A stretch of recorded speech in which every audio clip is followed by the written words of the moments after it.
is nobody likes to be shit on by the internet or by the media. And so you put up a false bravado and say, I don't like these people. And then when they come back and they say, we love you, you're like, oh, I loved you too. It's human nature.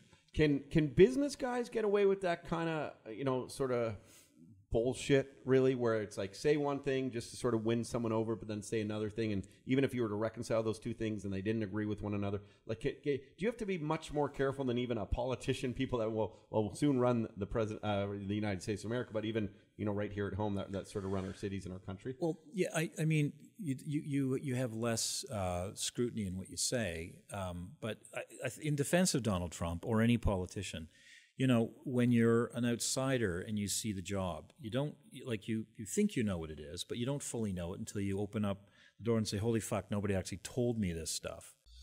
Hello up there, it's Brad J. Lamb. You too can become a condo millionaire. The Todd Shapiro Show, Canada Laughs, SiriusXM 168. You doing all right? I'm good, yeah. Yeah? How's that? Was it tough getting down here? My crack staff didn't properly inform me. I let them know. So did you did you boot over and then boot back?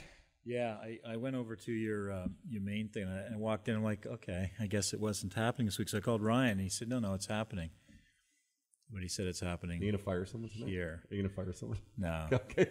No. It's okay. But you went. I mean, did you? Were you like driving quick? Were you going to get? I wasn't driving. Someone was driving. Okay. So I called the guy back. He picked me up and then brought me over here. Okay. It actually took to go from your office to here was 7 minutes. Oh, that's not bad. It's unbelievable. Do you have a driver? I don't have a full-time driver, but if I need to be driven, I have someone who can drive me. I would do that. I think I would do that over getting nice cars. And I'm a driver, but the older I get, I like just getting shit done. And I know you're always working and getting shit done. Yeah. And so I would just have a driver. It's very pompous. Is it? I think so. Why? Yeah. Well, no, I'm saying I wouldn't do it, but I'm just saying it does feel a bit much. But there's, I would do it at the time when I felt I had to do it, and it's not. I don't think I need to get a driver right now. You are. But you're busy making deals because it's dangerous to text and drive and stuff. It's dangerous to do all that kind of stuff.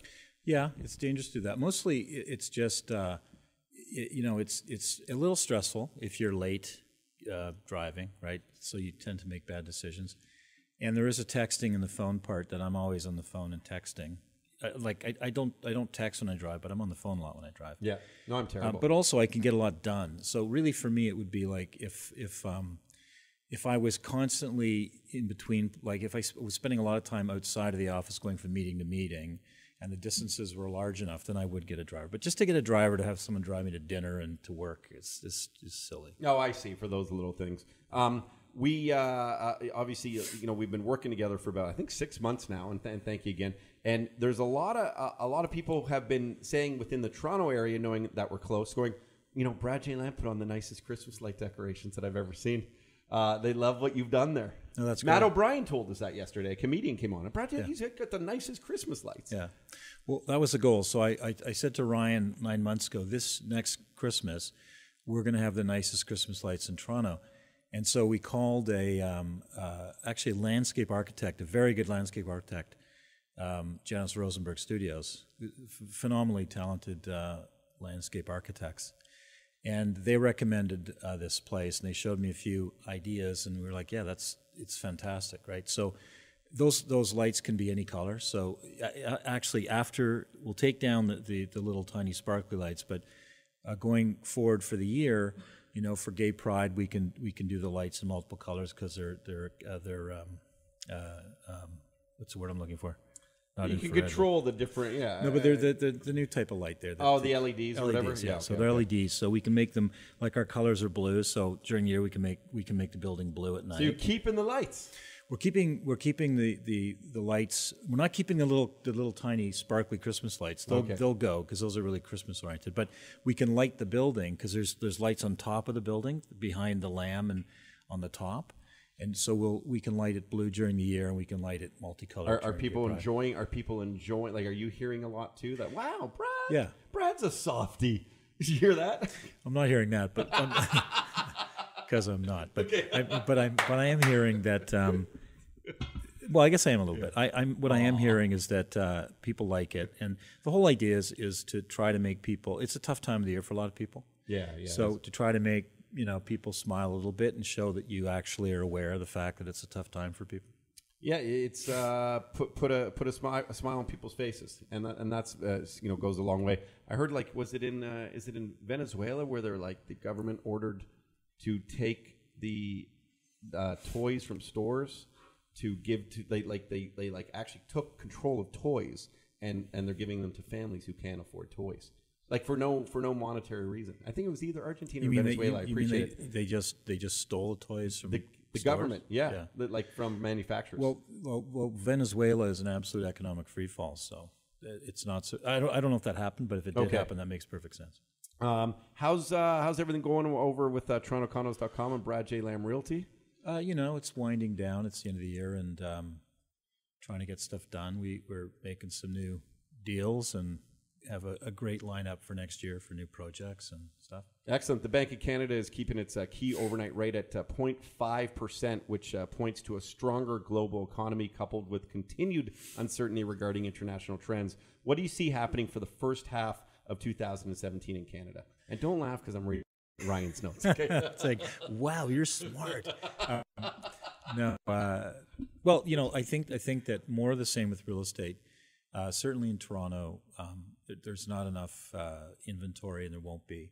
So more and more, I think people will be locked out of the market. And I was saying to someone today I think that the new normal is that if you want to live downtown, if you're young, like say 20 to 30, you'll either have to have a great job, and if you have a typical job at that age, which is $70,000 to $80,000 at 25. You can't afford to live downtown, so you can't afford to buy anything. You can't crazy, afford right? Right. So now I think the new normal is if you want to live downtown, and either as an owner or as a tenant, you need to be subsidized by your parents. That's the new reality. Or you need to be creative, and so you rent a 1-bedroom and den with 2 people or 3 people, and that's happening too. But I just think that it's going to get more and more expensive. And less, so I don't think there's a shortage of people that can and want to move downtown, but I think a lot of people are going to get cut out of living in the city, much like you see in Manhattan, where people move to Queens or to New Jersey or to the Bronx, or they move to Brooklyn. And even now, you look at Brooklyn. Brooklyn is now almost as expensive as Lower Manhattan or Chelsea. And I think that that's the future for Toronto, unfortunately. But does that hurt condos being built up? There's always going to be someone who will be able to afford them? Is that essentially? Yeah. Because we can't, there's not a whole lot. So one of the reasons why prices are rising so much is there's not a lot of inventory, and there's not a ton of future inventory unless the three, the province, the city, and the country open up the docklands. And even that's only maybe 40,000 units. So there really isn't any lot more growth downtown. And, I don't think there's been a lot of visionary work within the city to see that and to find ways to deliver more housing. So I think that basically most people, unless they're, very talented or have rich parents, are going to be able to live 5 years from now in the city. Wow. So, as an investment, is it good for people then if they can afford, say, an extra condo to rent out and stuff, do that now because you'll always be able to rent it? Well, I'm kind of asking personally. Yeah, I think generally speaking, if you can buy real estate, you should buy real estate. But again, I always say this, having said that if you decide to buy in 3 or 4 years, let's say, and in 3 or 4 years, year 5, maybe there was a recession, prices will fall. But the key is to not panic and to keep your real estate, because over the period after the recession, prices will recover and then go beyond that. So long term, there's not enough real estate in the world. There's not enough farmland or water in the world, and these are all precious things. Not enough gold or anything. So, lots of people and not enough resources mean things get more expensive. So that's going to happen in real estate in Toronto for sure. The average selling price of a home in Toronto, is this right? $776,000. Yes, that's the average of detached houses, semi-detached, condos, townhouses, everything. Yeah. 707. That is that's it. Good if you're Brad J. Lamb, but is that scary for somebody? Will that continue? This will continue then to just go up. It's going to get worse. It's going to get worse. Well, worse if you're trying to buy. Fantastic if you're a real estate owner and a real estate landlord. You just, if you own land right now in Toronto, I'll tell you something, that land in and around this nightclub here, because this is an area where you can, next door they're building a 52-story tower. So this is an area you can build 50 or 60 stories tall. An acre of real estate here, which is like 43,000 feet, is worth $150 million. Jeez. So if you own a parking lot here, and like in this part of the city, and you could have bought it or had it for 20, 30 years, and you would have got it for about $1 million back then, it's worth $150 million. It'd be a line of people to buy it. As well as you've done, and much like a lot of people have gone through places or experiences where they go, fuck, shoulda, coulda, woulda. Do you still have some of those moments? Do you think maybe you should have even bought more? Like, do you ever have those moments yourself?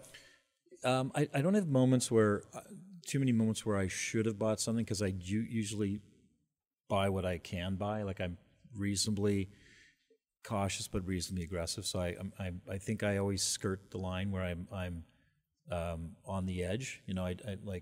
I'm not someone who's conservative in nature, so I think I've done what I can. But I will say that I have, like, for instance, I finished a building recently that the building made about $18 million in profit, which is a decent profit, and we got our piece of that. We were not the full owner; we were part owner. But I bought that warehouse in this area in 2011 for $8 million.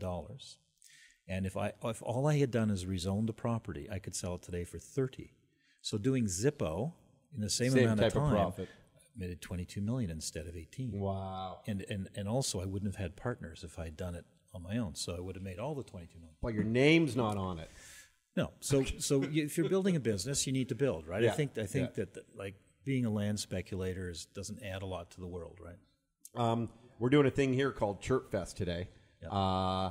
Do you like to take the piss out of your boys, and like, can you like a good chirp, like a good roast, a good?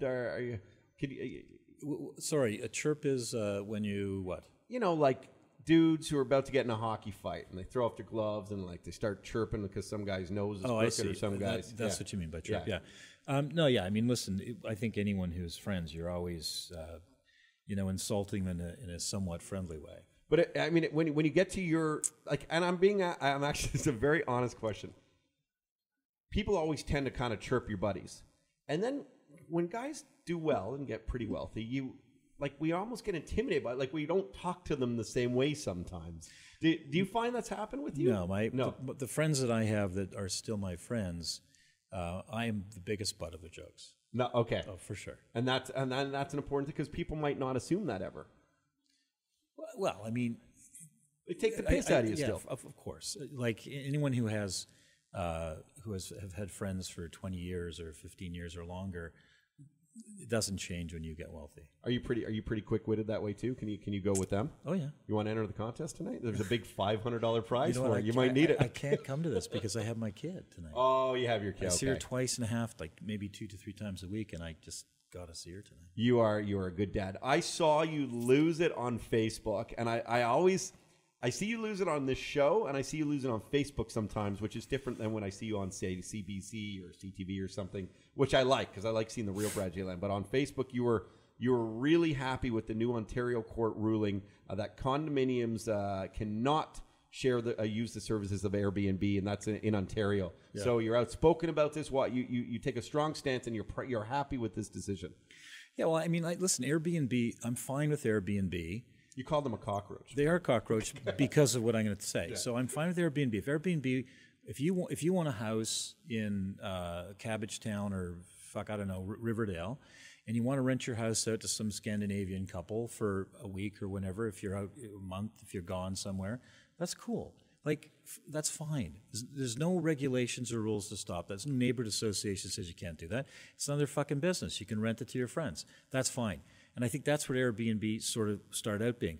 Now the problem is that how Airbnb is a cockroach is that if you live in a condominium unit in a common building where everyone knows each other and everyone relies on each other for safety and for security, and then your neighbor rents it to somebody who then Airbnbs it. So the tenant is Airbnbing it. They're not even living there. They're running a hotel unit. They're not paying hotel taxes. They're not doing anything for the economy except for their own personal gain. You know, building a hotel costs lots of money. You have to employ many, many people. You have to provide security.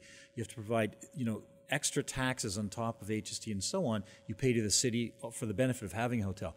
Airbnb doesn't pay any of that stuff. So it's an unfair advantage. But more than that, if you live next door to the asshole that's rented his apartment to a tenant that then Airbnbs it, you don't know if your girlfriend or your wife leaves the home every day, who the fuck's in the elevator. You have no way of knowing who that is. They don't register with the building. They're just phantoms. Takes away from the community aspect of what condominiums should be. It's not safe, and it's not. And by the way, it's completely outlawed in every. I would say in 99% of condo documents, it's not allowed. It's clearly spelled out and not allowed. You're allowed to have a maximum of four, typically a maximum of 4 rentals a year for a minimum term of 3 months, and that's clear when you sign on the dotted line buy a condo. So why people think that that's not really a rule? It's a fucking rule, and you can't break it. And that now the Superior Court has determined that the declaration of condo corporation takes precedence over everything else. So, I believe it or not, I was the president of a condo once, and there was someone doing this, and it was freaky, but it was hard to regulate, even though the documents showed it that, you know, it went to a court battle and stuff. But now that you're saying that for anyone who knows someone who might be Airbnb-ing, it's now a legal thing beyond just a condo board and what's written in your condo docs. Yeah, I mean, you're right. Prior to this, it was very hard to stop, very hard to stomp out. That's why I said they're like cockroaches. Because as soon as you get rid of one, another two pop up. But I'm not exactly sure how the legislation is going to work its way through the system. I think it was just announced yesterday, the day before that. But the good news is there's going to be, obviously, from the law side, the legal side of things, there's going to be a set of rules for people to fight this. And then Airbnb is going to have to deal with it. And I think that's the thing. You got to bring them to the table to deal with this problem, because it's completely inappropriate to be living in a building with other people and you don't know who the person living next door is. Brad J. Lamb's hanging out with us. Donald Trump was just named Times a Person of the Year. What? And we always talk Trump. What do you think of that? I don't know. I mean, there were a lot of, you know, Elon Musk may be a better Person of the Year, I think. I mean, listen, Donald Trump did a lot last year, and he was certainly in the news constantly. All he's done is win the election, so we don't know yet how good a president he'll be. We'll see. So maybe they should have waited till next year to make him Man of the Year. Yeah, he was speaking of chirping, he was like chirping the Time magazine in years past through Twitter, saying like he didn't agree with their choices and he would never even want it and things. And you know, now he takes now he's loving it. I'm sure. Now he loves it. Well, that's the thing with Trump. He seems to go like. Seems just to waver with everything, what he's thinking at the moment, and then it ends up contradicting his own self. What it is nobody likes to be shit on by the internet or by the media, and so you put up a false bravado and say, I don't like these people, and then when they come back and they say, we love you, you're like, oh, I loved you too. It's human nature. Can business guys get away with that kind of, you know, sort of bullshit, really, where it's like say one thing just to sort of win someone over, but then say another thing, and even if you were to reconcile those two things and they didn't agree with one another, like do you have to be much more careful than even a politician, people that will soon run the president, the United States of America, but even, you know, right here at home that sort of run our cities and our country? Well, yeah, I mean, you have less scrutiny in what you say, but in defense of Donald Trump or any politician, you know, when you're an outsider and you see the job, you don't, like, you think you know what it is, but you don't fully know it until you open up the door and say, holy fuck, nobody actually told me this stuff, right? Like the CIA doesn't tell you all the crazy shit they're doing to people around the world. When you open up their dossier and go, oh, we're kidnapping people and torturing them over there, I mean, you don't know that, right? So until you actually are faced with the true economic problems that they suffer in the States and the true issues with immigration and the limitations for getting rid of people they don't want in the country, and the true limitations in scrutinizing every Muslim that comes into the country, you know, when he actually realizes a lot of those promises he made or you know, overtures he's going to try to do aren't reasonable, he'll change it, right? So there's a difference between any politician who's trying to get elected and by the way, Obama is exactly the same way, and I think Obama was a very steady president, but he didn't do a ton of stuff he said he was going to do. It's just the way it is. It's just the way it is. Do you like art? Are you an art fan? Yeah. Where's Chris? Is Chris around? Where'd he go? Chris, come on over here. I want to show Brad some of your. Give us your honest opinion on Chris Stirrups, right? Yeah, come on here. Grab a mic, dude. I fell in love with this guy's art. I fell in love with it, and he's brought it to Chirp Fest here today because it fits sort of that street feel. And Brad, do you like this kind of art? Does it look good? Can I see it's not all. Can I see one of those? Yeah, bring it over here, Pedro. Right, okay, so you not to say that you're influenced by anyone, but it looks to me like you have a little bit of that Mr. Brainwash, Andy Warhol, Liechtenstein kind of. Are those your people that you're sort of influenced by? One of my biggest inspirations, I'm gonna have to say it's Alec Monopoly. Right. Like, because ever since I was a kid, I was suspending the Todd when I met him before the first time. I've always drawn the cartoons and been into that whole cartoon theme. Disney, I just love those characters, love all the movies and stuff. Sure. And then when I just got familiar with who Alec was, I just fell in love with that style, and I just tried to put my own little twist to it and just run with it. I just love the bright colors, the graffiti look, the splashes, the drips, and all that. You know why I love this kid? You work construction, right?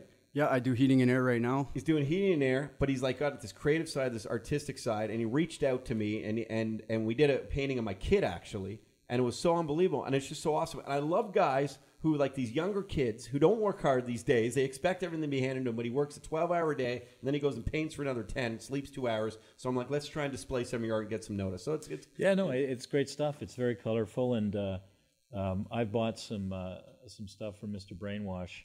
I got brainwashed by Mr. Brainwash. Yeah, he's extremely talented. Well, I don't know about that. Oh, okay. Well, like, well, listen, I think he's got lots of ideas, but.